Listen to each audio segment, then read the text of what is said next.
I understand you want to heal from trauma. Do you think healing is soft? You think it means forgetting? Well, it does not. Trauma is not a bruise that fades. It is a brand burned into your mind. It changes how you see the world. It changes how you see yourself. I have walked through battlefields soaked in blood. I have watched comrades fall. I have carried rage so heavy it almost crushed me.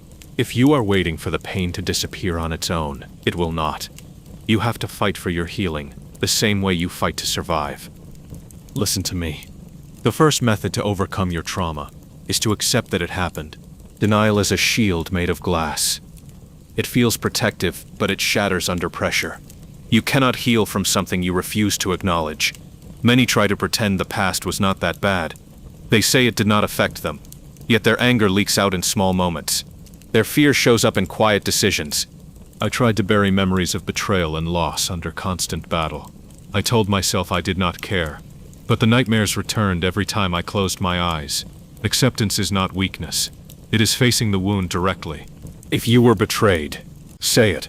If you were hurt, admit it. When you name the wound, you stop running from it. The second method to recover from trauma is to release the illusion that you must handle it alone. I walked alone for a long time. I believed relying on anyone would make me weak. Isolation felt safer than trust. But carrying everything by yourself turns pain into poison. There was a time when I refused to let anyone stand beside me in battle. I thought partnership meant vulnerability. In truth, refusing support only deepened the scars. Healing does not mean you must tell your story to everyone. It means allowing at least one person to see the real weight you carry. A trusted ally, a friend, even a quiet conversation where you admit you are struggling. Strength is not silence. Strength is knowing when to share the burden. The third method to overcome your trauma is to rebuild your sense of control. Trauma often begins with powerlessness. Something happened that you could not stop. That helplessness lingers long after the event. To heal, you must slowly reclaim control in small ways. Choose a routine and stick to it. Train your body. Learn a skill. Finish tasks you start. Each completed action sends a message to your mind that you are not powerless anymore.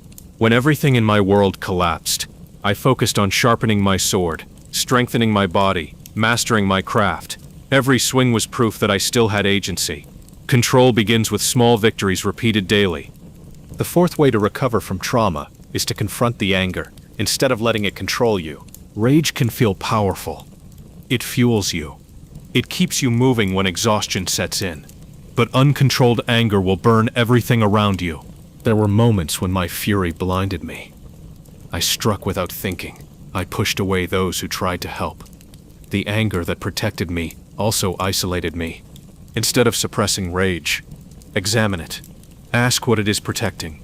Often anger hides fear, grief, or shame. When you understand what lies beneath it, you can channel it into discipline instead of destruction. Train with it. Create with it. Speak honestly about it. Do not let it decide your actions. The fifth method to overcome your trauma is to face your triggers gradually. Avoidance feels safe. If a place, a sound, or a memory causes pain, you may try to stay far from it. But avoidance strengthens fear. If a battlefield reminds you of loss, you do not need to rush back into war. But you can start by standing near the memory in small doses. Talk about it briefly. Visit the place with support. Breathe through the discomfort instead of fleeing. When I faced reminders of betrayal, every instinct told me to lash out or shut down. Over time, I learned to stay present with the memory, without letting it control my body. Courage is not the absence of fear. It is remaining steady while fear rises. The sixth method to recover from trauma is to rebuild trust carefully. After betrayal or violence, trusting anyone feels dangerous. Your mind says it is safer to depend on no one, but permanent isolation deepens wounds. Trust does not return all at once. It begins with small tests. Share a minor concern and see how someone responds. Accept help with a small task. Observe consistency over time. When I allowed someone to fight at my side again, I watched their actions, not their words. Trust grew through shared battles and reliability. You do not need to trust blindly. You need to allow the possibility of connection again. The seventh method to overcome your trauma is to separate your identity from what happened to you. Trauma can become your entire story. You start to believe you are broken, damaged, doomed. But what happened to you is an event. It is not your essence.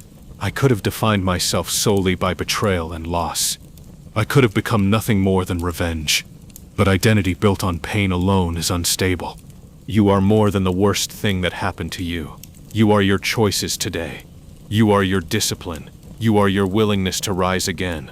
When you shift your identity from victim to survivor, from survivor to warrior, healing accelerates. The eighth way to recover from trauma is to allow yourself moments of peace without guilt. Some people feel they must remain in suffering. They believe relaxing means dishonoring the past. They feel guilty when they laugh or rest. There were times when I felt wrong for lowering my guard, as if constant tension was proof of loyalty to my pain. But living in permanent battle mode destroys the mind. Rest is not betrayal. Joy is not weakness. Sitting quietly under an open sky does not erase what happened. It strengthens you for what comes next. Give yourself permission to experience calm, even if only briefly. The ninth method to overcome your trauma is to create meaning from your suffering. Pain without meaning feels endless. But when suffering shapes your purpose, it becomes fuel. A person who survived abuse may dedicate their life to protecting others. A soldier who witnessed destruction may fight to prevent further chaos. Meaning transforms scars into direction. For me, every loss sharpened my resolve to protect those still standing. Pain became a reminder of what must never happen again. Ask yourself what your experience has taught you. Strength, awareness, compassion. Use it. The 10th method to recover from trauma is to keep moving forward, even when healing feels slow. Healing is not a straight path. Some days you will feel strong. Other days memories will drag you back into darkness. Do not mistake setbacks for failure. There were nights when the past felt as fresh as the moment it happened. But when morning came, I stood up again. Not because the pain vanished, but because stopping would have meant surrender. Movement does not have to be dramatic. It can be as simple as getting out of bed, as simple as completing one task, as simple as choosing not to give up. Recovery is not about becoming who you were before. It is about becoming stronger because of what you endured. The wound may remain. The scar may never fade. But you can grow around it. You can build muscle over it. You can carry it without collapsing under its weight. And that is healing.